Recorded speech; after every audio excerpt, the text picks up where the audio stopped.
أشهد أن لا إله إلا الله وحده لا شريك له وأشهد أن محمدا عبده ورسوله اللهم صل وسلم وبارك على نبينا محمد وعلى آله وأصحابه أجمعين وعلى جميع من تبعهم بإحسان إلى يوم الدين أما بعد. Para hadirin dan hadirat yang saya hormati, dan semoga kita semua senantiasa mendapatkan lindungan dari Allah Subhanahu wa taala di dunia dan di akhirat, dan semoga Allah selalu memberikan kita kemudahan untuk setiap urusan-urusan kita di dunia dan di akhirat. Alhamdulillah, segala puja dan puji syukur tidak lupa untuk kita panjatkan kehadirat Allah Subhanahu wa taala. Salawat serta salam semoga selalu Allah curahkan dan Allah limpahkan kepada suri tauladan kita Nabi besar Muhammad sallallahu alaihi wasallam beserta seluruh keluarga beliau, para sahabatnya, dan setiap orang dari kaum muslimin yang setia mengikuti dan mengamalkan sunnah beliau hingga hari kiamat. Baik, kita melanjutkan kembali pelajaran kita masih tentang fikih ibadah dan secara khusus tentang fikih salat. Ya, kita mungkin mundur sedikit tentang syarat-syarat wajibnya dan sahnya salat.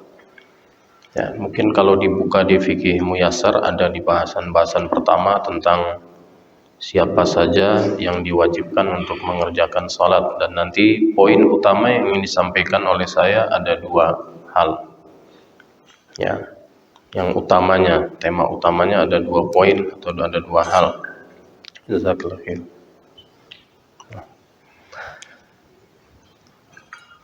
Baik, salat diwajibkan ya atas setiap muslim yang baligh dan berakal dan tidak sedang menstruasi atau nifas untuk perempuan. Nah, dari syarat ini, jadi syarat kewajiban salat yang pertama adalah Islam. Maka salat tidak diwajibkan atas orang yang bukan muslim. Ya, dan yang bukan muslim ini ada yang dikelompokkan ke dalam orang-orang kafir yang asli, istilahnya orang-orang kafir yang memang belum pernah masuk Islam. Maka mereka tidak diwajibkan untuk mengerjakan salat, ya. Meskipun dalam pendapat sekalangan banyak dari para ulama dikatakan bahwa al-kuffaru mukhatabuna bi furu'i syara'. Jadi orang-orang kafir itu juga sebenarnya diajak, dikenai berbagai khitab syara'. Khitab syara' ini jadi hukum-hukum yang ada dalam syara'. Nah, maksudnya adalah orang-orang kafir itu apabila mereka tetap dalam kekufurannya hingga meninggal dunia, maka mereka akan diazab juga dengan berbagai ibadah yang mereka tinggalkan selain diazab karena kekufurannya. Ya, selain diazab dengan kekufurannya. Jadi mereka akan dihisab juga karena tidak pernah sholat selama hidupnya, tidak pernah mengerjakan berbagai hukum-hukum syariat. Meskipun kalau mereka melakukannya di saat mereka masih berstatus sebagai orang-orang kafir, maka tentunya tidak sah. Jadi mereka yang jelas diajak seluruhnya untuk masuk ke dalam agama Islam, dan dengan Islam itulah baru ibadah-ibadah yang mereka lakukan akan menjadi sah. Nah, namun ada keistimewaan bagi orang-orang kafir yang belum pernah masuk Islam. Seandainya mereka masuk Islam, mereka tidak diwajibkan untuk mengqadha apapun dari ibadah, ya, termasuk juga ibadah salat. Dalam Al-Quran Allah Subhanahu wa taala berfirman, fa in tabu wa aqamus salata fa ikhwanukum fid din. Jadi apabila mereka bertaubat dan kemudian mendirikan salat, maka mereka adalah saudara kalian seagama. Kemudian juga Allah mengatakan qul lil ladzina kafaru in yantahu yughfar lakum ma salaf in yantahu yughfar lahum ma salaf. Jadi katakan kepada orang-orang kafir seandainya mereka berhenti dan meninggalkan kekufurannya lantas masuk Islam, maka akan diampuni semua dosa-dosa mereka yang telah lalu.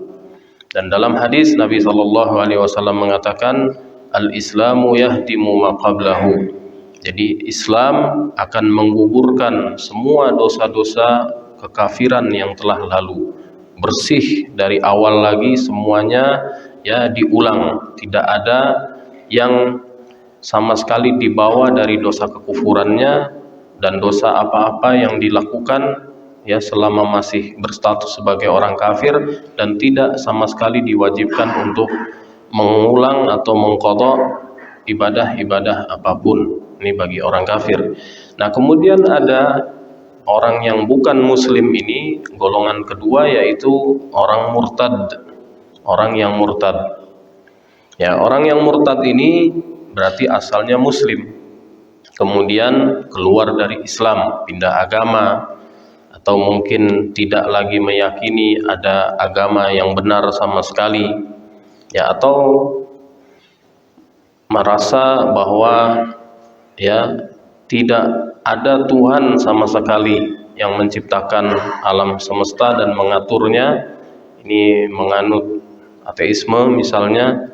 Dan perlu dipahami juga oleh para jamaah sekalian, di zaman sekarang ini banyak juga anak-anak muda, ya, yang terpapar ideologi-ideologi yang menyesatkan dan keluar dari Islam karenanya. Ya, bukan kita yang mengeluarkan mereka dari Islam, mereka sendiri yang memilih untuk meninggalkan agama Islam. Di antaranya mereka yang kemudian mendeklarasikan sebagai para ateis, dan itu banyak, ya. Dan ada bahkan dari cerita orang-orang yang pernah mengalaminya di masa-masa kuliah, di masa-masa bekerja misalnya, bahwa ada komunitas-komunitas ini anak-anak muda ateis yang seperti ini, atau yang agnostik juga ada. Agnostik ini jadi percaya kepada Sang Pencipta, tapi tidak percaya bahwa ada agama yang benar. Jadi menganggap, ya, semua agama sama sajalah.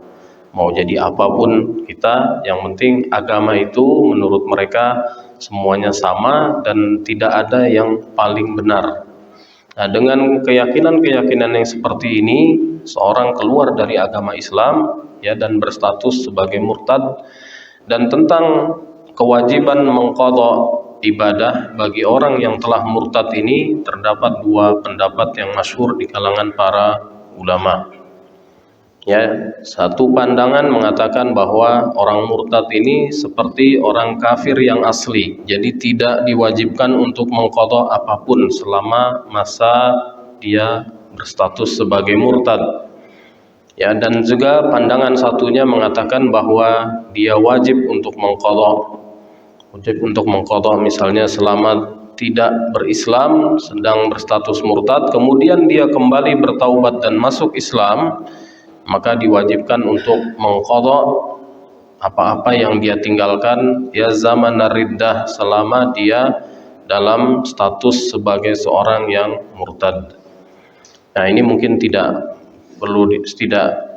ingin dibahas pada kesempatan ini lebih panjang lebar. Nah, yang berikutnya, jadi muslim baligh, yang sudah baligh dan berakal, akil, dan tidak sedang menstruasi atau nifas. Nah, untuk yang baligh ini, ya, nah inilah poin pertama yang akan kita bahas lebih banyak. Pertama-tama, para hadirin dan hadirat sekalian yang semoga dirahmati dan dimuliakan Allah Subhanahu wa taala,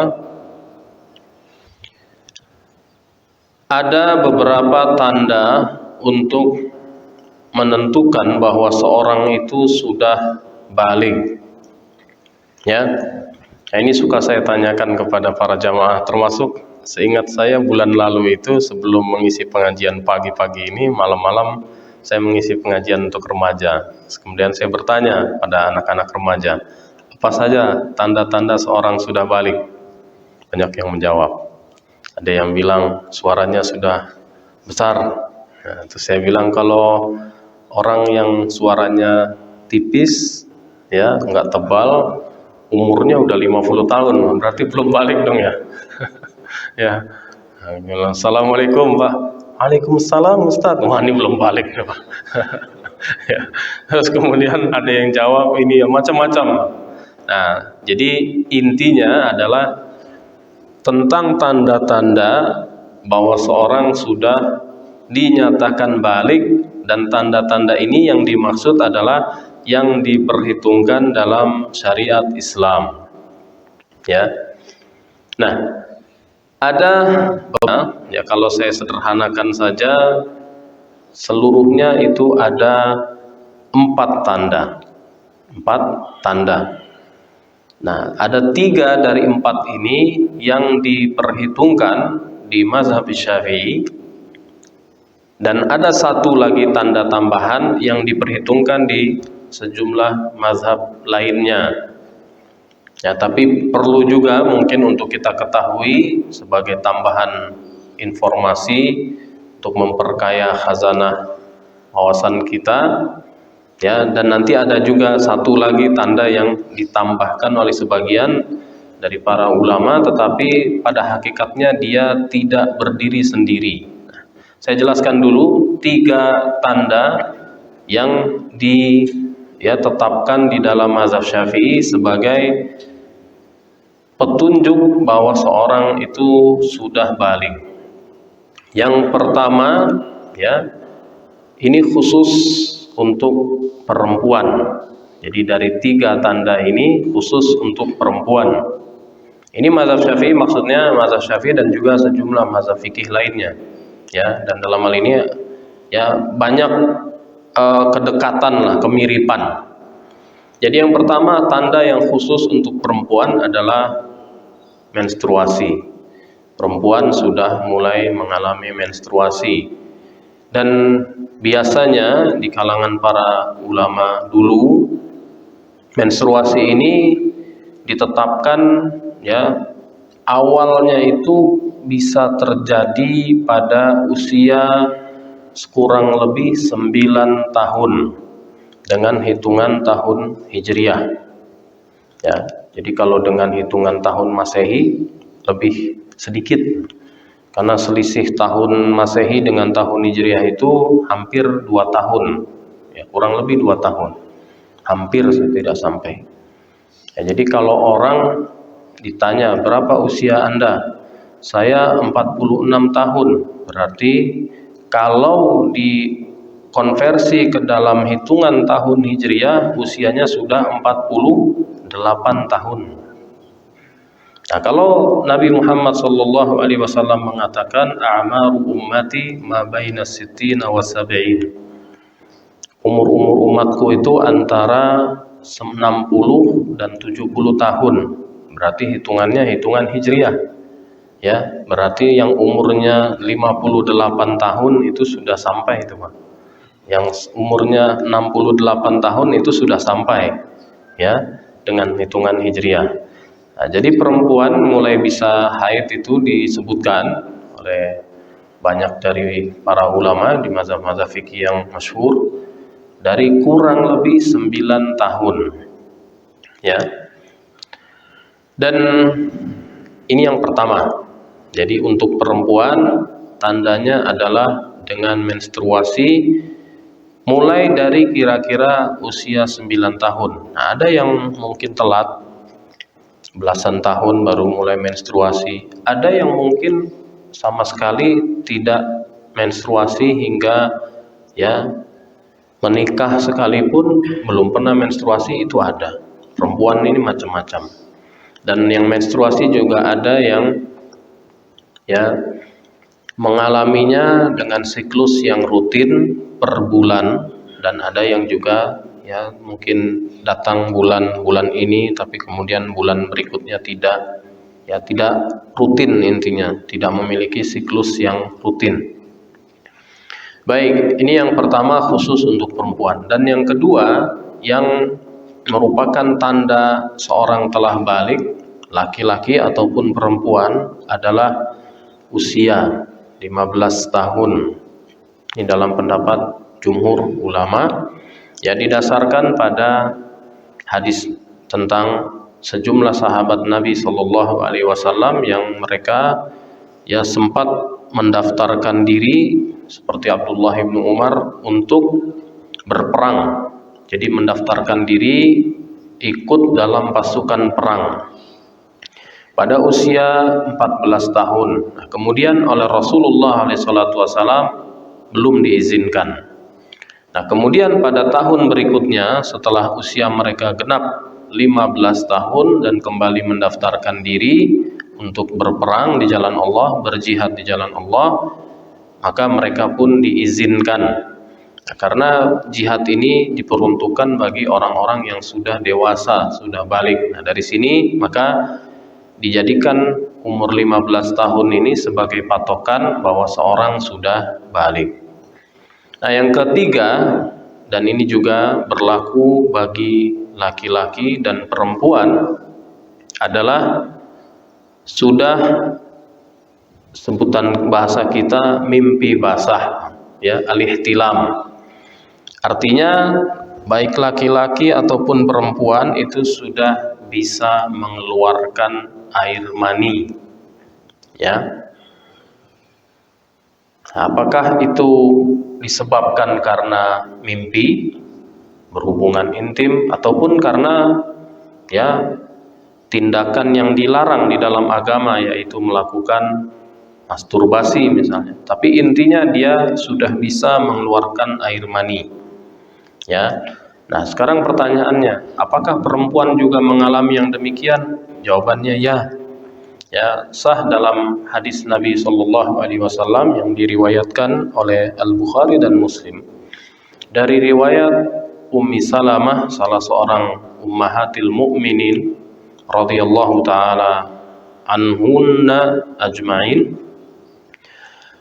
bahwasanya seorang sahabiyah, seorang perempuan, ya, Ummu Sulaim radhiyallahu taala anha. Ummu Sulaim ini adalah ibunda dari Anas bin Malik, datang menemui Nabi Shallallahu Alaihi Wasallam dan bertanya. Dan sebelum bertanya, dia menyampaikan pendahuluan untuk pertanyaannya, innallaha la yastahi minal haqq. Sesungguhnya Allah Subhanahu wa taala ya tidak malu untuk menyampaikan kebenaran. Nah, baru kemudian dia menyampaikan poin pertanyaannya, fahal 'alal mar'ati min ghuslin idza hiya ihtalamat. Apakah perempuan juga wajib mandi apabila dia mengalami mimpi basah? Ya, perempuan mengalami mimpi basah. Ini dalam pendapat kebanyakan ulama, ya, ditetapkan berdasarkan hadis ini, dan ada sedikit dari kalangan tabi'in yang mengingkari perempuan bisa mengalami mimpi basah, ya, namun ya pendapat tadi terbantahkan oleh hadis Nabi SAW ini. Ya, dalam pendapat kebanyakan ulama dianggap pandangan yang disampaikan oleh sebagian atau sedikit dari kalangan tabi'in tadi itu ya tidak memiliki dasar argumentasi. Jadi perempuan bisa mengalami mimpi basah, dan yang ditanyakan adalah apakah dia juga wajib mandi junub, mandi janabah kalau mengalami mimpi basah? Maka kata Rasulullah SAW, nah, ya sama dengan laki-laki, mandi basah juga, ya, tapi dengan catatan idza ra'atil ma, apabila dia melihat air maninya keluar. Nah, jadi laki-laki maupun perempuan diwajibkan mandi janabah, ya, kalau mendapati dalam tidurnya ya bermimpi berhubungan intim.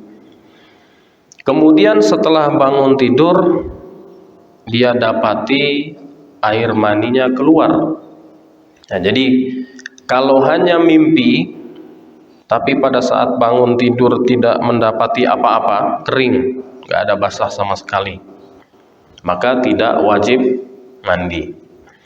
Kalau tidak mimpi atau tidak ingat mimpi sama sekali, tapi saat bangun tidur mendapati basah, pakaian dalamnya basah, ya, celananya basah, dan dia memastikan bahwa basahan itu adalah air mani. Dari ciri-cirinya, seorang mesti mengenali air maninya sendiri, maka dia wajib mandi meskipun tidak ingat mimpi, karena dalam tidur kita mungkin setelah mimpi yang satu berganti ke mimpi lainnya, atau kadang-kadang setelah mimpi kita kemudian tertidur pulas sehingga tidak ingat lagi mengalami mimpi sebelumnya.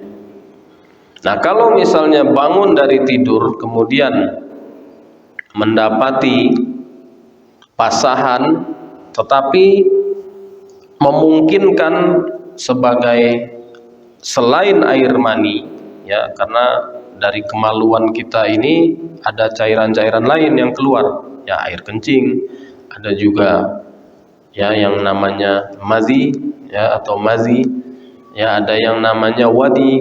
Nah, mazi ini cairan lengket bening yang keluar saat kita mengalami rangsangan, ya, mengalami rangsangan hasrat seksual.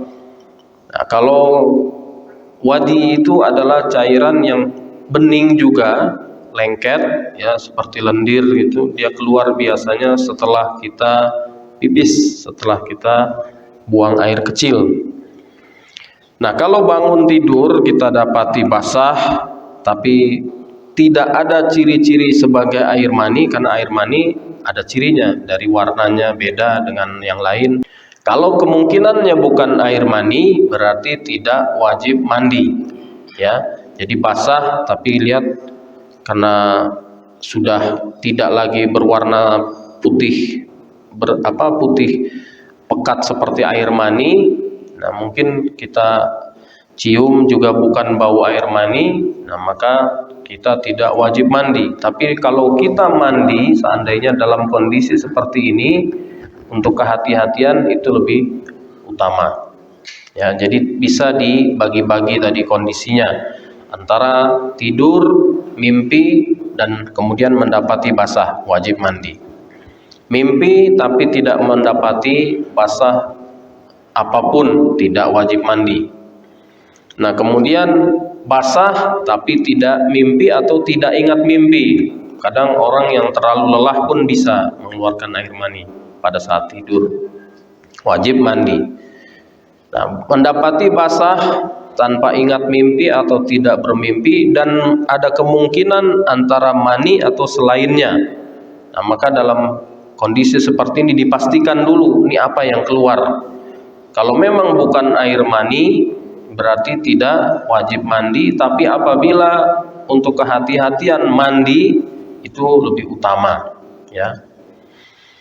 Baik, ini untuk yang tanda al-ihtilam, ya. Nah, kemudian ada satu lagi yang ditambahkan tadi di luar mazhab Syafi'i,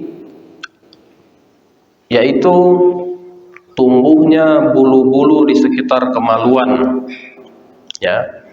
Nah, di mazhab Syafi'i hal ini tidak diperhitungkan bagi anak muslim, tapi diperhitungkan bagi anak non muslim.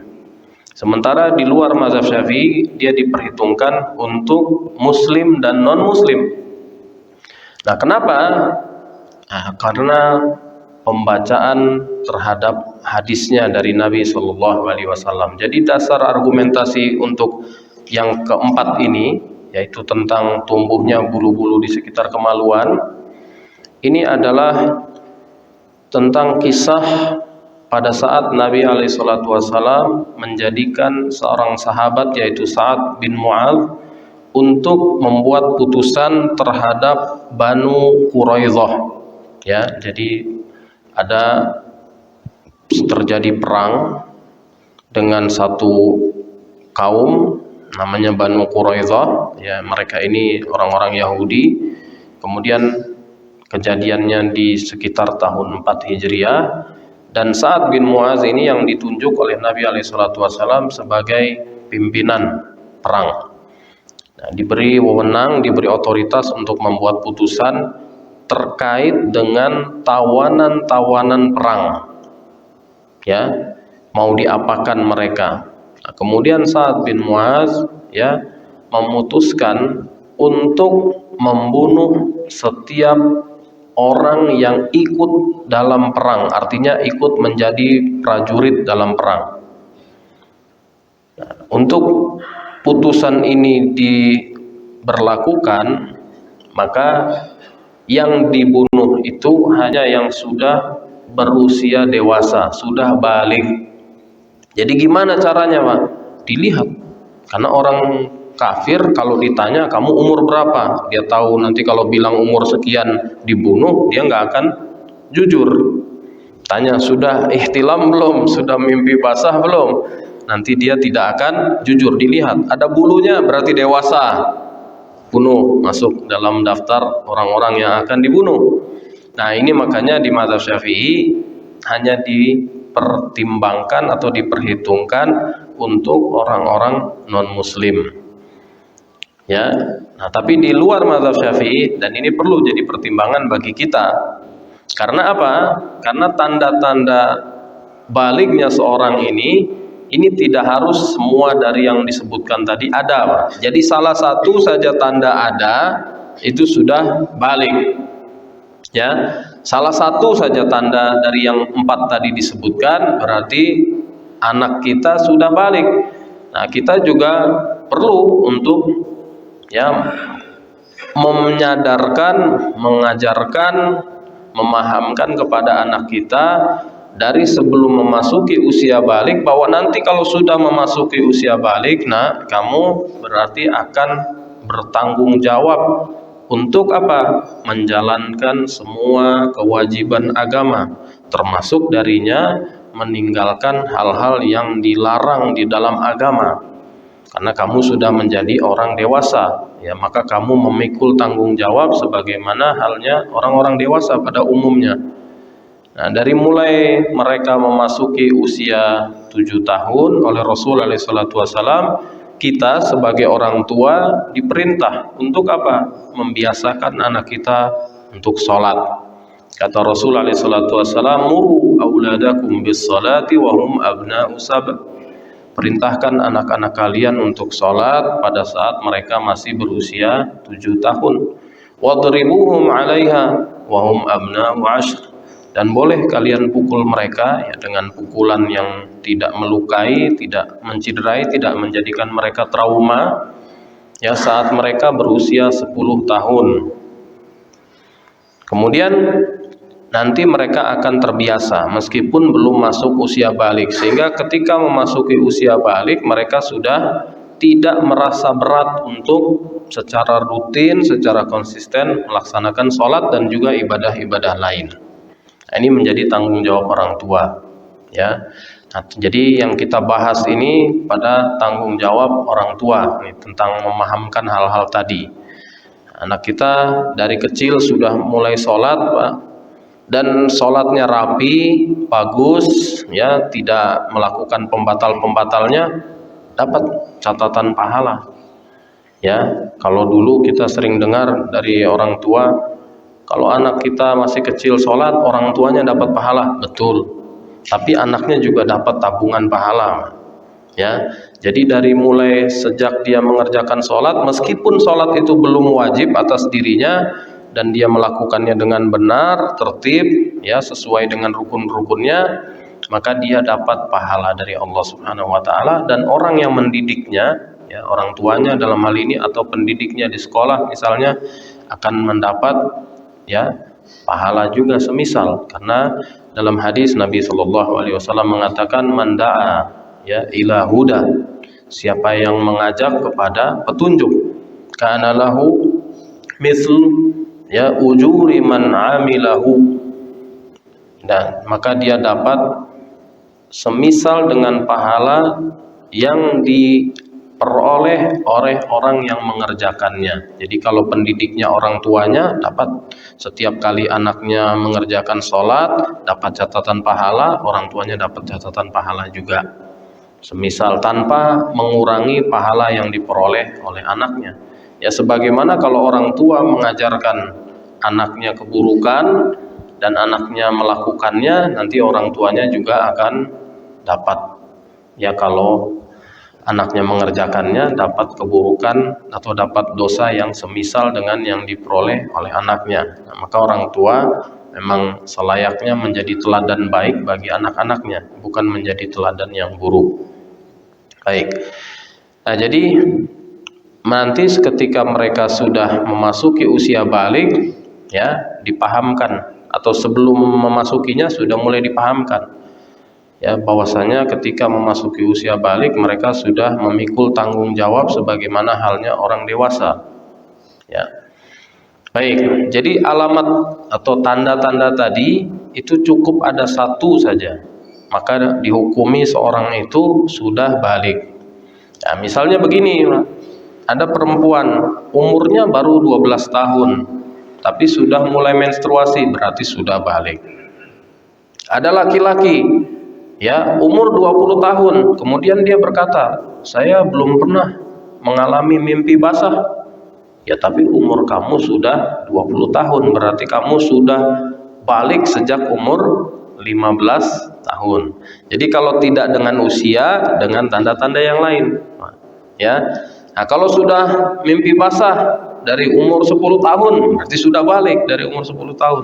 Bisa aja, ya bisa saja. Apalagi anak-anak kita sekarang nih, karena orang tua banyak yang mungkin terlalu permisif, ya terlalu membiarkan anak-anaknya dari mulai masih kecil itu lihat macam-macam di gadgetnya tuh, ya banyak dalam game itu materi-materi yang sebenarnya atau konten-konten yang sebenarnya tidak atau belum layak untuk dilihat oleh anak-anak kecil, ya, tapi karena semakin ya cepat dia melihat hal-hal itu, mungkin semakin cepat juga dia mengenal tentang ya hal-hal yang terkait dengan lawan jenisnya, sehingga begitu masuki usia berapa itu udah mengerti.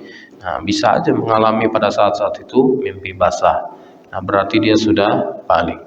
Nah kemudian ada satu lagi tadi yang saya katakan juga ditambahkan oleh sebagian dari para ulama, tapi pada dasarnya dia tidak berdiri sendiri.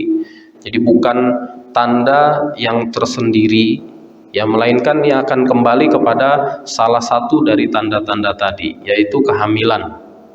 Ya, kehamilan dimasukkan juga ke dalam tanda-tanda balik, ya meskipun sebenarnya bukan tanda yang berdiri sendiri.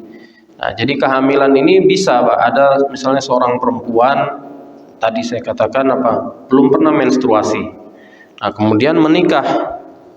Ya, kemudian setelah menikah bisa hamil. Nah, berarti dia sudah balik. Misalnya dia nikah sebelum umur 15 tahun misalnya.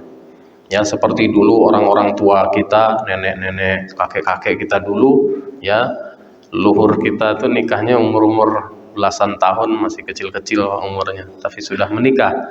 Dan ya Imam Syafi'i rahimahullah pernah menceritakan bahwa beliau mendapati seorang nenek yang berusia 21 tahun. 21 tahun udah jadi nenek, Pak. Jadi 9 tahun kira-kira sudah bisa haid. Menikah 10 tahun punya anak. Umur 20 tahun ya si perempuan ini anaknya berarti sudah umur 10 tahun. Ya. Nah, anaknya umur 10 tahun menikah lagi, umur 11 tahun anaknya punya anak lagi. Nah berarti yang perempuan ini ibunya umur 21 tahun sudah menjadi nenek. Nah jadi misalnya ada yang menikah masih di bawah umur 15 tahun, ya kemudian sebelumnya belum pernah menstruasi, tapi setelah menikah ya dia bisa hamil. Nah ini menunjukkan bahwa dia sudah balik. Kenapa? Karena kehamilan tadi. Nah kehamilan itu bukan tanda yang berdiri sendiri, ya jadi bukan yang independen. Dia kembali kepada salah satu tanda tadi, yaitu al-ihtilam. Berarti dia sudah bisa mengeluarkan air mani, Ya, si perempuan itu berarti punya sel telur yang bagus kan Pak, bisa dibuahi oleh ya sperma suaminya. Baik, jadi ada 5 seluruhnya kalau disebutkan, tapi yang diperhitungkan itu tadi 4, ya, yang sebagai tanda tersendiri. Nah, ini perlu kita pahami dan kita tadi edukasikan juga Pak kepada keluarga dan anak-anak kita. Ini bagian dari tanggung jawab, ya. Biasanya kalau di sebagian literatur fikih Islam itu dimulainya dengan bahasan ini sebelum masuk bahasan tentang seperti kewajiban sholat dan lain-lain. Nah, karena ini merupakan kewajiban mendasar untuk diketahui, utamanya oleh orang tua, utamanya lagi oleh ayah. Ya, jadi ayah itu punya tanggung jawab. Ya, menikah itu berarti mengemban tanggung jawab terhadap istrinya dan terhadap anak-anaknya. Perlu memahamkan kepada mereka tentang hal-hal ini karena apa? Ini paling fundamental dalam agama. Dengan ini seorang memiliki kesadaran bahwa dirinya adalah seorang mukallaf, orang yang oleh Allah Subhanahu wa taala dipikulkan kepadanya tanggung jawab. Ya, untuk apa? Untuk beragama, untuk beribadah kepada Allah Subhanahu wa taala, untuk mengerjakan kewajiban dan meninggalkan larangan. Ya, utamanya larangan-larangan yang merupakan dosa besar dan juga yang diharamkan dalam agama, juga larangan-larangan yang bersifat makruh, ya, diusahakan, diupayakan untuk dijauhi. Baik, poin kedua yang ingin saya sampaikan pagi hari ini terkait masih dengan syarat, ya, sholat tadi, syarat atau syarat wajibnya sholat. Diwajibkan kepada selain perempuan yang sedang menstruasi. Berarti perempuan yang sedang menstruasi tidak boleh sholat. Ya, dan setelah selesai masa menstruasinya juga tidak perlu mengqadha sholat. Ya, tidak perlu mengqadha sholat. Ya. Dan mengqadha sholat bagi perempuan-perempuan yang haid dulu ini sangat masyhur sebagai pendapat kalangan sekte Khawarij. Ya, Khawarij ini adalah sekte yang dulu di zaman para sahabat itu memberontak terhadap kekuasaan, ya, sebagian dari para al-khulafa ar-rasyidin, ya, memberontak terhadap Ali bin Abi Thalib. Nah, intinya jadi dalam pendapat mereka ini karena mereka menyempal dari para sahabat Nabi Shallallahu Alaihi Wasallam, maka dari itu mereka ya memiliki begini Pak, pemahaman-pemahaman yang nyeleneh, yang ngawur. Jadi mereka mewajibkan qadha terhadap perempuan yang selesai dari masa menstruasinya. Nah, di masa Ibunda Aisyah radhiyallahu taala anha, sebagaimana diriwayatkan oleh Al-Bukhari dan juga Muslim, ada seorang perempuan namanya Mu'adzah Al-Adawiyah, Mu'adzah bintu Abdullah Al-Adawiyah, datang menemui Aisyah, bertanya, ya, apakah, atau bertanya begini, kata dia, kenapa perempuan haid itu setelahnya diwajibkan mengqadha puasa tapi tidak diwajibkan mengqadha salat? Nah, dia cuma bertanya sebenarnya, dia hanya bertanya. Dan dia ingin penjelasan kenapa dibedakan. Jadi perempuan haid harus mengqadha saum, puasa, tapi tidak mengqadha salat. Nah, ditanyakan kepada Ibunda Aisyah. Nah, yang pertama direspon oleh Ibunda Aisyah dari pertanyaan ini begini. Pertanyaan, kata Ibunda Aisyah, aharuriyatun anti? Katanya, apakah kamu ini terhitung dari kalangan orang-orang Haruriyah itu? Haruriyah itu tadi bagian dari sekte Khawarij.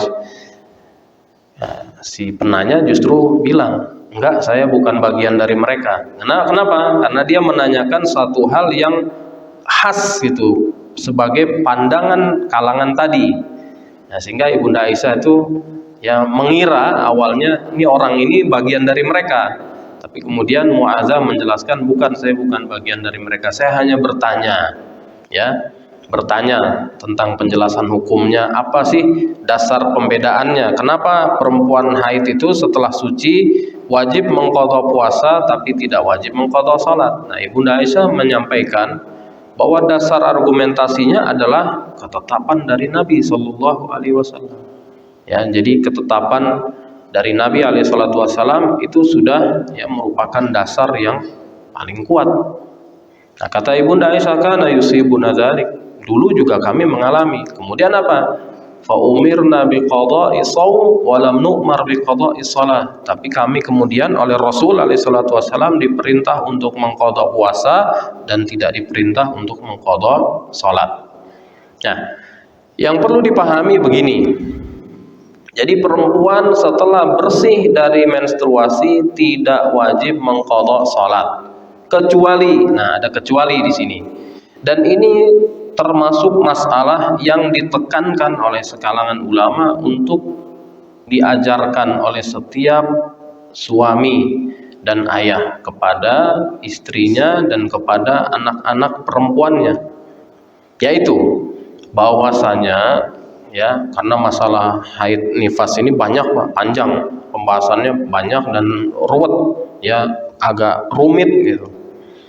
Bahkan sangat rumit, bukan agak rumit lagi, sangat rumit, dan ikhtilafnya di kalangan ulama pun cukup banyak. Nah, yang paling penting dan ditekankan oleh sekalangan ulama untuk diajarkan, ini bagian lagi dari tanggung jawab seorang ayah, seorang suami, adalah begini. Kalau seorang perempuan bersih dari menstruasinya di waktu sholat asar atau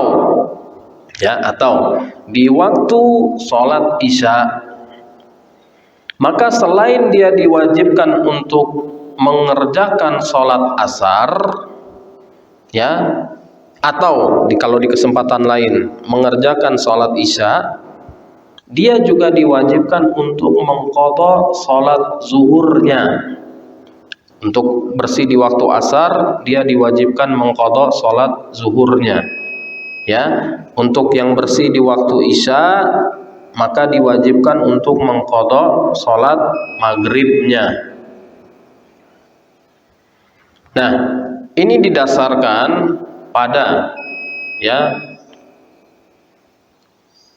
keputusan dari dua orang sahabat Nabi Muhammad sallallahu alaihi wasallam, Abdurrahman bin Auf dan Abdullah ibnu Abbas radhiyallahu taala anhuma. Mereka berpendapat bahwa kalau seorang perempuan bersih saat sebelum masuk waktu subuh, artinya masih bagian dari waktu sholat isya, maka ya kalau bersihnya itu masih mendapati waktu isya tinggal sisa 1 rakaat saja Pak, masih sisa ada 1 rakaat, cukup untuk 1 rakaat, wajib mengerjakan sholat isya dan mengqadha sholat maghribnya. Kalau bersih di waktu asar, jadi maksudnya sebelum masuk waktu maghrib, sebelum matahari terbenam, sisa 1 rakaat saja, cukup untuk 1 rakaat, wajib mengerjakan sholat asar dan juga wajib mengqadha sholat zuhurnya. Ya, dan ini adalah pendapat ya, kecuali satu yang disebutkan oleh Imam Ahmad bin Hanbal, yaitu Al-Hasanul Basri rahimahullah. Jadi dari Al-Hasanul Basri ini, beliau hanya mewajibkan sholat asarnya saja atau sholat isya'nya saja. Nah, dari Al-Hasanul Basri ini ya diikuti oleh sejumlah ulama seperti Sufyan Ats-Tsauri dan kemudian juga Imam Abu Hanifah. Ya, jadi dalam hal ini ada perselisihan, ada. Tapi mazhabnya jumhur, mazhab mayoritas ulama yang terutama dari kalangan tabi'innya tadi, itu berpendapat seperti yang disampaikan. Ya, dan ini berarti termasuk juga kalau di 4 mazhab, mazhab Maliki, Syafi'i, dan Hambali. Ya, jadi kesimpulannya, pandangan ini tadi mewajibkan perempuan yang bersih dari haid di waktu sholat asar Atau, ya saya tegaskan terus ataunya Pak. Kenapa? Karena ada yang kadang salah paham. Berarti gini Ustadz, kalau perempuan bersih di waktu sholat isya berarti sholat zuhur, asar, maghrib, isya. Enggak. Ya, atau. Jadi atau itu ya pilihan. Maksudnya kalau dalam satu kondisi bersihnya di waktu asar, berarti yang wajib sholat asar dan mengqadha sholat zuhurnya. Kalau bersih di waktu isya, sholat isya dan mengqadha sholat maghribnya. Nah, bersih gimana tandanya? Tanda seorang perempuan bersih dari haid ya dengan dua cara. Yang pertama dengan jafaf. Nah, jafaf itu berarti dia melihat kemaluannya kering, sudah tidak lagi mengeluarkan darah sama sekali, ya tidak ada cairan apa-apa sama sekali, kering. Jadi kalau dimasukkan semisal kapas atau kain itu tidak terlihat ada ya bekas-bekas apa-apa sama sekali. Dan yang kedua dengan keluarnya cairan putih ya bening itu seperti ya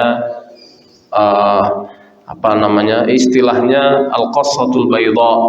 Jadi kalau dimasukkan semisal kain putih atau kapas ya itu tidak tampak kecuali hanya cairan putih bersih bening gitu. Nah itu menandakan bahwa dia sudah bersih dari haidnya. Nah yang ditekankan tadi poinnya tentang kewajiban mengqadha ini, dan ini tadi adalah pendapat kebanyakan dari para tabi'in dan kemudian diikuti oleh 3 mazhab fikih dengan rincian yang mungkin berbeda-beda di kalangan mazhab-mazhab tadi. Nah, di antara ya mazhab-mazhab fikih ini ada yang mensyaratkan sisa waktunya hanya untuk 1 rakaat dan ada yang mensyaratkan kurang dari itu. Cukup dengan waktunya itu bisa untuk takbiratul ihram saja itu sudah wajib. Intinya, jadi pokoknya kalau sebelum matahari tenggelam berarti masih waktu asar. Meskipun sisa waktu hanya tinggal 1 menit misalnya, nah itu tetap diwajibkan sholat asar dan juga mengqadha sholat zuhurnya. Ya, kalau bersih waktu sebelum masuk subuh, meskipun hanya tinggal 1 menit, berarti wajib mengerjakan sholat isya dan mengqadha sholat maghribnya. Ya, dan pendapat ini tadi lebih ada kehati-hatiannya. Nah, dari sisi argumentasi dalil nazarinya, istilahnya dalil nazari, dalil aqli, ya para ulama yang berpendapat dengan ini mengatakan bahwa sholat zuhur dan asar, kemudian sholat maghrib dan isya itu adalah sholat-sholat yang umumnya dijamak, ya dalam keadaan uzur. Maka mereka katakan dalam keadaan darurat seperti perempuan yang sedang haid ini dan juga yang ada beberapa yang nanti saya sebutkan itu maka lebih utama. Nah, ada yang lain apa yang ini ingin saya sebutkan. Jadi ini berlaku juga para hadirin sekalian dan hadirat yang semoga dirahmati dan dimuliakan Allah Subhanahu wa taala untuk yang tadi di awal saya uraikan, anak yang kecil misalnya tidak wajib sholat ya, tapi kalau kemudian anak itu memasuki usia balik dengan salah satu tanda yang tadi disebutkan pada waktu-waktu seperti ini asar atau isya, berarti dia juga mengerjakan 2 sholat tadi, zuhur dengan asar, maghrib dengan isya, pilihannya begitu. Nah, ada orang masuk Islam, orang kafir tadi masuk Islam pas waktu asar, maka diwajibkan tadi sholat asar dan mengqadha sholat zuhur. Itu. Jadi ini pengecualian dari yang tadi disebutkan bahwa tidak wajib mengqadha ini pengecualian ini. Ya. Nah, jadi ada orang yang balik akil tadi yang belum diuraikan akil nih karena nggak sempat waktunya. Akil orang berakal. Nah, orang gila Pak, seandainya ada orang gila sembuh, misalnya seandainya ada orang gila sembuh, ya, pas waktu asar berarti diwajibkan untuk mengqadha sholat zuhur kemudian sholat asar. Nah kalau waktunya panjang, ya perempuan bersih waktu asar masih panjang waktunya, maka yang utama dia melakukan sholat zuhur dulu baru sholat asar. Ya, kalau waktunya panjang, memungkinkan untuk melakukan 2 sholat itu. Jadi sesuai urutannya. Tapi kalau waktunya sangat pendek, hanya memungkinkan untuk salah satu sholat, maka mendahulukan sholat yang ada saat itu. Jadi waktu itu waktu asar, maka dahulukan sholat asar, maghribnya nanti diqadha. Maghribnya diqadha setelahnya. Nah, masih waktu isya masih panjang, ya. Sebelum tidur perempuan mendapati, wah sudah bersih dari haid. Masih waktu isya, berarti sholat isya, dan sebelumnya sholat maghrib dulu. Sholat maghrib, sholat isya. Kalau waktunya udah tinggal sedikit, udah mau subuh, bangun tidur misalnya, sudah menjelang subuh, dia dapati, oh udah bersih. Berarti apa? Dia sholat isya dulu, baru nanti maghribnya diqadha, ya. Nah, ini penting untuk diketahui, ya. Tapi sekali lagi tadi saya katakan dengan jujur, ya, ini bukan masalah yang disepakati oleh seluruh ulama, ya, tapi ini adalah pendapat mayoritas dari para ulama, dan ini ada di mazhab Maliki, di mazhab Syafi'i, dan di mazhab Hambali, dan ini merupakan pandangan yang dipegang oleh mayoritas dari para ulama di kalangan tabi'in. Dan sebelumnya adalah pendapat dari 2 orang sahabat Nabi Shallallahu Alaihi Wasallam, yaitu Abdurrahman bin Auf dan Abdullah ibnu Abbas, dan tidak diketahui adanya yang menyelisihi mereka. Nah, ini kuat, tuh. Jadi di antara, ya, rujukan atau acuan dalam syariat itu, pertama tentunya kitab suci Al-Quran. Kemudian kalau tidak ada dari hadis Nabi Shallallahu Alaihi Wasallam, kalau tidak ada, nah ini biasanya para ulama akan mengacu kepada pandangan para sahabat. Tapi kalau sahabat berselisih, mereka akan memilih mana yang diyakini lebih sesuai dengan, ya, arahan-arahan kitab suci dan hadis-hadis Nabi Shallallahu Alaihi Wasallam, atau sesuai dengan dasar-dasar kaidah dalam, ya, agama yang dirumuskan dari kitab suci dan hadis Nabi Shallallahu Alaihi Wasallam. Nah, kalau sahabat tidak didapati berselisih, ini kuat, ya. Sebagian menganggapnya ini termasuk ke dalam ijma atau konsensus, sebagian tidak, menganggap hanya sebagai hujjah saja, sebagai dalil, sebagai argumentasi, meskipun tidak dianggap sebagai konsensus di kalangan para sahabat, karena tidak diketahuinya ada yang menyelisihi bukan berarti tidak ada yang menyelisihi. Ya, ketidaktahuan kita akan sesuatu tidak menjadikan bahwa sesuatu itu tidak ada. Ya, yang biasa kan begitu. Jadi istilahnya apa? Sebutannya, ungkapannya, ya, adamul ilmi bi syai' la yaqtadi al-ilma bi adamihi. Jadi ketidaktahuan kita akan sesuatu tidak meniscayakan bahwa sesuatu itu tidak ada. Bisa jadi ada, kita yang tidak tahu. Nah, di sini, Pak, makanya para ulama itu umumnya mereka ketika berfatwa menjelaskan berhati-hati. Kalau mereka tidak mengetahui, mereka mengatakan la a'lamu, misalnya, ya, fi sunnati, misalnya, dalilan yamna'u min hadza, atau misalnya gini mengatakannya, saya tidak mengetahui ada dalam sunnah dalil yang melarang ini, atau juga dalil yang menjadi dasar untuk melakukan ini. Dia tidak mengatakan tidak ada, dia mengatakan tidak tahu. Kenapa? Ketidaktahuan dia itu tidak berarti tidak ada, tidak mesti, kecuali memang sudah mencari, ya, menganalisis secara tuntas, semua pembahasannya dibaca, dicari semua, nggak ada, nggak temukan, bisa dia mengatakan saat itu tidak ada. Atau mungkin mengacu pada pendapat ulama-ulama sebelumnya bahwa tidak ada dalil tentang ini, tentang itu, nah dia mengatakan tidak ada. Nah, tetapi kalau dia hanya tidak mengetahui, dia akan mengatakan dari para ulama ini, saya tidak mengetahui, bukan mengatakan tidak ada. Ya, karena apa? Belum tentu, karena bisa jadi ada, kita yang tidak tahu. Ya, baik. Jadi saya rangkumkan pembahasan pagi, 2 poin utamanya. Yang pertama adalah tentang tanda-tanda baliknya seorang, ya, yang seluruhnya tadi kalau disebutkan ada 5, Nah, kalau di mazhab Syafi'i secara khusus yang diperhitungkan ada 3, di luar mazhab Syafi'i ada tambahan 1, dan di mazhab Syafi'i yang 1 ini diperhitungkan bagi orang non muslim. Ya, yang pertama tadi haid untuk perempuan khusus, ya. Kemudian juga kehamilan tadi yang ditambahkan ini, yang tidak berdiri sendiri. Kehamilan kembali kepada tanda berikutnya, yaitu al-ihtilam atau ya seorang yang sudah bisa mengeluarkan air mani. Yang ketiga ya atau yang ketiga dalam hal ini ya. Jadi kan yang pertama haid tadi, yang kedua kehamilan, yang ketiga ihtilam. Ya, yang keempat umur. Ya, umur sudah mencapai 15 tahun.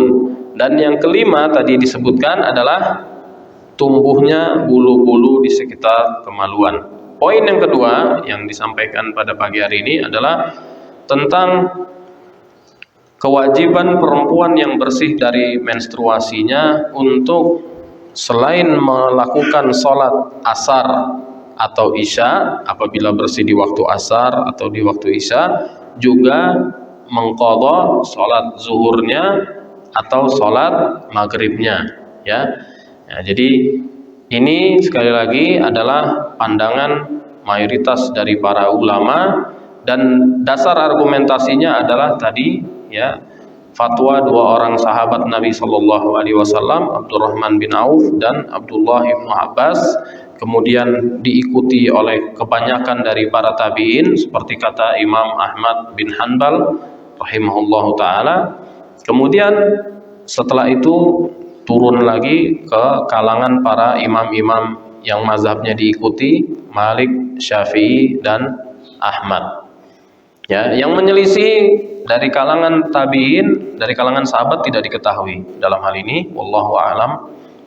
Kemudian dari kalangan tabi'in disebutkan oleh Al-Imam Ahmad bin Hanbal 1 orang, yaitu Al-Hasanul Basri. Dari Al-Hasanul Basri diikuti oleh ya sebagian ulama seperti Sufyan Ats-Tsauri dan Abu Hanifah rahimahumullahu taala. Nah, pendapat yang saya sampaikan tadi, wajibnya mengqadha, ini lebih ada kehati-hatian. Lebih ada kehati-hatian. Apabila kita mengambilnya, maka lebih berhati-hati. Kalau di kalangan ulama Syafi'iyah nggak diuraikan begini, Pak. Langsung aja dimasukkan ke dalam bagian dari tanggung jawab laki-laki terhadap istri dan anak perempuannya. Nggak diuraikan lagi ikhtilaf ini, karena di mazhab Syafi'i ini ditetapkan. Itu ya. Jadi langsung disampaikan sebagai bagian dari tanggung jawab. Nah, inti dari keberagamaan itu yang perlu kita sadari adalah apa? Adanya tanggung jawab yang Allah bebankan kepada kita masing-masing, setiap individu dari kita, baik itu tanggung jawab terhadap dirinya dalam penunaian hak-hak Allah Subhanahu wa taala ataupun hak sesama hamba Allah, atau juga tanggung jawab yang Allah bebankan kepada diri kita ya untuk kita ajarkan kepada orang-orang lain, terutama orang terdekat kita yang Allah jadikan mereka sebagai tanggung jawab kita. Kita diberi tanggung jawab oleh Allah untuk mengayomi mereka, dan kita akan merasakan ya akibat dari tanggung jawab kita ini, kita jalankan, kita tunaikan atau kita telantarkan. Dari mulai di dunia, dan kelak akan kita pertanggungjawabkan juga di hadapan Allah Subhanahu wa taala di akhirat. Ya, dalam Al-Qur'an Allah berfirman, ya ayyuhallazina amanu qu anfusakum wa ahlikum naran waquduhan nas wal hijarah. Wahai orang-orang beriman, jaga diri kalian dan keluarga kalian dari jilatan api neraka, yang mana bahan bakarnya itu adalah manusia dan juga bebatuan. Nah, kemudian Nabi Shallallahu Alaihi Wasallam bersabda, kullukum ra'in, setiap kalian adalah pemimpin, wa kullukum mas'ulun an ra'iyati, dan setiap kalian akan diminta pertanggungjawaban atas kepemimpinannya. Nah, ini nanti di akhirat kita akan pertanggungjawabkan, di dunia pun akan kita rasakan, Pak. Kalau dari kecil kita tanamkan nilai-nilai yang fundamental dari ajaran agama kepada anak-anak kita akan melihat begitu mereka tumbuh, remaja, dewasa, menjadi anak yang baik, anak yang patuh kepada orang tua, taat kepada Allah Subhanahu wa taala. Ya, tapi kalau dari kecil tidak kita biasakan, tidak kita tanamkan nilai-nilai ini, kita akan melihat juga susah disuruh ibadah, ya, tidak patuh kepada orang tua. Kita nanti meninggal dunia, kalau anak-anak kita ini tumbuh besar sebagai anak-anak yang baik, yang soleh, insya Allah anak-anak kita akan selalu mendoakan kita, memohonkan ampunan untuk kita. Tapi kalau anak-anak kita tidak baik, ya, tidak beragama dengan baik, tidak soleh, nggak ingat sama kita, Pak. Ya, nggak ingat sama kita.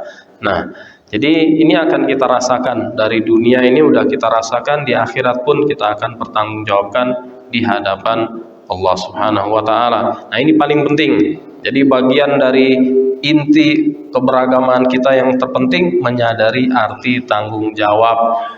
Ya, bagi setiap kepala keluarga dan suami menyadari arti tanggung jawab. Allah Subhanahu wa Ta'ala a'la wa a'lam. Sebelum saya tutup, ada sedikit waktu mungkin saya berikan, boleh saya tanya? Silakan. Assalamualaikum warahmatullahi wabarakatuh. Terkait dengan membuat sholat ini ada dua pertanyaan. Yang pertama, batas waktu sholat isya. Jadi saya sampaikan bahwa menjelang sholat subuh yang anak kami selama ini adalah tengah malam. Itu yang pertama. Yang kedua, kalau seorang wanita haid sudah masuk waktu zuhur atau asar, sementara belum melaksanakan sholat di waktu tersebut, apakah itu juga dibolehkan? Ya. Baik, untuk pertanyaan yang pertama tentang batas waktu sholat isya, dalam pendapat mayoritas ulama, batas waktu sholat isya itu hingga sebelum masuk waktu subuh. Ya, dalam pendapat kebanyakan dari para ulama. Nah, kemudian sah dalam hadis Nabi SAW dalam Sahih Muslim, ya, dengan redaksi bahwasanya waktu isya ila nisfil lail, waktu sholat isya hingga tengah malam. Yang mengambil hadis ini secara zahir, ya, dengan bentuk lahir redaksinya sedikit dari para ulama. Di antaranya di mazhab Syafi'i ada, di beberapa mazhab ada kayaknya, seingat saya. Yang saya ingat ada di mazhab Syafi'i seorang tokoh ulama namanya Al-Istakhri rahimahullahu taala. Dia mengambil pendapat ini secara zahir. Jadi kalau setelah sholat setengah tengah malam waktu isya habis. Nah, tapi yang kebanyakan tidak mengambil ini secara zahir. Mereka memahaminya sebagai waktu ikhtiar sebutannya. Waktu ikhtiar itu lawannya waktu darurah. Waktu darurah, waktu darurat untuk orang-orang yang punya uzur. Ya, jadi untuk orang yang tidak beruzur, utama mengerjakan sholat di waktu ikhtiar, di awal waktu sampai pertengahan. Nah, untuk yang punya uzur boleh mengakhirkan, ya. Nah, jadi dalilnya jumhur apa? Dalilnya jumhur hadis juga sah dalam Sahih Muslim. Laisa fin naumi tafrid. Kata Nabi SAW, tidak ada kelalaian untuk orang yang tidur. Artinya orang tidur, Pak, lewat waktu sholat, itu tidak dianggap lalai, karena orang tidur tidak memiliki ikhtiar, nggak memiliki pilihan, nggak tahu dia, nggak bisa menguasai dirinya, ya. Nah, kemudian apa? Innama tafrid, ya. Innama tafridu liman lam yusalli salata hatta yakhruja waktuha atau hatta yadkhula waktu salatil ukhra. Jadi tafrid itu, kelalaian itu baru, ya, terjadi untuk seorang yang belum sholat hingga masuk waktu sholat berikutnya tanpa ada uzur, jadi sengaja mengakhirkan. Nah, dengan yang semisal ini, kebanyakan dari para ulama menetapkan bahwa waktu sholatil isya sampai sebelum masuk waktu subuh. Ya, ini pendapat jumhur, pendapat mayoritas. Kebanyakan dari mazhab-mazhab yang 4 begini, dari luar mazhab 4 pun kebanyakan begini. Nah, ada sebagian dalil-dalil pendukung, diantaranya hadis-hadis Nabi SAW tentang, ya, ketika Jibril datang mengimami Rasul SAW di dekat Ka'bah. Nah, itu diterangkan pokoknya waktu itu ya seperti itu. Jadi artinya sebelum masuk waktu sholat berikutnya berarti masih waktu sholat sebelumnya gitu. Nah, jadi pendapat sampai tengah malam ini ada yang berpendapat dengan, tapi sedikit jumlahnya. Dan ada sandaran-sandarannya, tetapi oleh kebanyakan ulama tidak dipahami secara zahir tadi. Ya, tidak dipahami secara zahir. Nah, di zaman sekarang ada sebagian dari para ulama yang berpendapat sesuai dengan zahir hadis tadi, makanya jadi masyhur di kalangan sebagian orang, ya. Di antara Syekh Al-Utsaimin rahimahullah itu saya ingat berpendapat seperti itu. Jadi perempuan kalau bersih setelah lewat tengah malam tidak diwajibkan sholat isya, ya. Jadi tidak diwajibkan sholat isya. Karena apa? Karena waktunya sudah habis.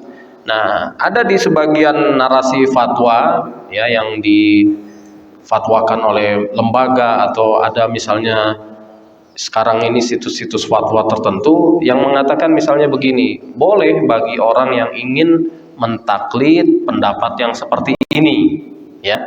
Ya, tapi sekali lagi perlu diketahui bahwasanya kebanyakan dari para ulama tidak berpendapat seperti ini, ya, itu aja.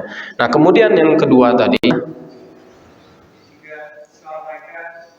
oh ya, kalau sudah masuk waktu, kalau memang sudah cukup untuk bisa menunaikan sholat tapi belum mengerjakan, jadi misalnya waktu sholat zuhur sudah masuk untuk bisa melaksanakan sholat zuhur, ya, jadi ada waktu beberapa saat lah, baru kemudian mulai menstruasi, ya, berarti ya dia sudah dikenai kewajiban untuk mengerjakan sholat tersebut. Nah, berarti nanti kalau sudah bersih dia qadha sholat tadi, ya, yang sudah masuk waktunya dan memungkinkan untuk mengerjakannya. Tapi kalau belum memungkinkan, baru masuk waktu, baru beberapa detik, berapa menit, sebentar lah sedikit itu, baru azan, baru selesai azan, dan saat itu dia menyadari haidnya sudah dimulai, maka tidak ada kewajiban untuk mengqadha. Wallahu subhanahu wa ta'ala a'lam. Ada lagi Pak yang mau bertanya? Boleh, ya silakan. Terima kasih Pak. Dari awal tadi Bapak membahas tentang konsekuensi orang kafir.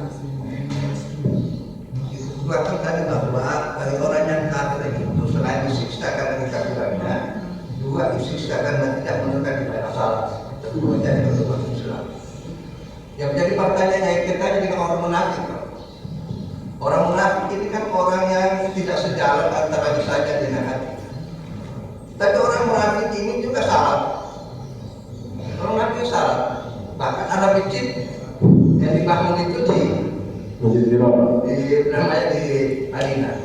Yang menjadi pertanyaan kami, kenapa turun ayat yang melarang para Rasulullah untuk mensalatkan jenazah orang yang munafik dan dilarang untuk mendoakan orang munafik itu di kuburannya. Barangkali Bapak bisa berikan penjelasan seperti ini. Assalamualaikum warahmatullahi wabarakatuh. Baik. Ya, orang munafik ini yang dimaksud, ya, adalah orang kafir Pak pada hakikatnya. Jadi orang munafik ini secara lahir menjadi bagian dari orang Islam, ya, tapi secara batin karena kekufuran yang mereka sembunyikan, mereka pada hakikatnya adalah termasuk orang-orang kafir. Ya, bahkan Allah mengancam orang-orang munafik ini akan menempatkan mereka apa? Fidarkil asfali minan nar, akan ditempatkan di bagian paling bawah dari neraka. Ya. Nah, jadi intinya, jadi kalau saya sederhanakan saja jawabannya, orang-orang munafik ini kalau kita bagikan pembagiannya, ada muslim, ada kafir. Nah, ada munafik. Munafik ini kalau secara zahir, secara lahir masuk dalam kelompok muslim. Ya, karena tidak ditampakkan kekafirannya secara nyata gitu. Jadi ikut sholat. Ya, orang munafik sholat. Dan di antara cara yang dilakukan oleh Nabi SAW itu untuk, ya, menyadarkan orang-orang munafik ini agar meninggalkan kemunafikannya, artinya kekafirannya, ketidakselarasannya tadi yang Bapak sebutkan antara lisan dengan keyakinan, yaitu diantara saja ya cara adalah apa? Ketika sholat Jumat itu Nabi SAW membacakan surah Al-Munafiqin. Jadi rakaat pertama baca surah Al-Jumu'ah, baca rakaat kedua surah munafikin. Ini dalam salah satu bacaan Nabi SAW dalam sholat Jumat. Nah, biasa juga Nabi SAW membaca dalam sholat Jumat surah Al-A'la pada rakaat pertama dan surah Al-Ghasyiyah pada rakaat kedua. Nah, apa hikmah dari membacakan surah Al-Munafikin? Kata para ulama, supaya orang-orang munafik yang ikut sholat Jumat menyimak gitu Pak. Karena di dalam surah Al-Munafikin itu ya Allah mengulas tentang mereka. Dan Allah ya memberi kesempatan kalau mereka mau meninggalkan kemunafikannya. Nah, jadi intinya apa? Orang munafik itu kafir tapi tidak ditampakkan. Dan Nabi SAW mengetahui siapa-siapa orang munafik di zamannya. Tetapi itu tidak ya kemudian dia beritahukan SAW kepada seluruh sahabat. Nah, ada sejumlah sahabat yang mengetahui. Di antaranya yang terkenal itu memegang rahasia dari Nabi SAW itu Hudzaifah bin Yaman. Jadi tahu siapa-siapa tokoh munafik itu. Nah, sehingga Umar bin Khattab biasanya kalau melihat Hudzaifah menyolati seorang, dia sholat. Dia tahu berarti bukan munafik. Kalau Hudzaifah tidak menyolati seorang, berarti ini mungkin termasuk orang-orang munafik yang diberitahukan oleh Nabi SAW. Jadi maksudnya, intinya adalah orang-orang munafik ini ya lebih berbahaya orang-orang kafir tapi menyembunyikan kekafirannya. Kenapa? Karena pada masa itu ya Islam itu sudah sangat kuat di Madinah, sehingga mereka tidak ada pilihan antara apa, mau menjadi musuh akan diperangi atau ya berpura-pura menjadi orang muslim tapi pada dasarnya mereka menyembunyikan kekufuran. Nah, inilah makanya Nabi SAW dilarang untuk menyolati mereka yang meninggal ya, dan juga untuk berdoa di atas pusaranya, di atas kuburannya. Itu tadi karena alasannya mereka benar-benar sudah kafir kepada Allah Subhanahu wa taala. Mungkin demikian bisa saya sampaikan. Demikian Bapak-bapak dan Ibu-ibu sekalian, para hadirin dan hadirat yang semoga dirahmati dan dimuliakan Allah Subhanahu wa taala. Semoga apa yang saya sampaikan bermanfaat ya, dan mohon maaf apabila ada kata-kata yang kurang berkenan, dan juga kita berdoa kepada Allah Subhanahu wa taala semoga Allah senantiasa melindungi kita dan seluruh keluarga, juga seluruh kaum muslimin di dunia dan di akhirat, dan memudahkan semua urusan-urusan kita di dunia dan di akhirat. Dan semoga Allah Subhanahu wa taala menambahkan untuk kita semua karunia-Nya berupa ilmu yang bermanfaat dan memberikan kita kekuatan untuk mengamalkannya, dan juga semoga Allah mewafatkan kita semua dalam keadaan husnul khatimah. Amin ya rabbal alamin. Subhanakallahumma wa bihamdik asyhadu an la ilaha illa ant astaghfiruka wa atubu ilaik. Wassalamualaikum warahmatullahi wabarakatuh.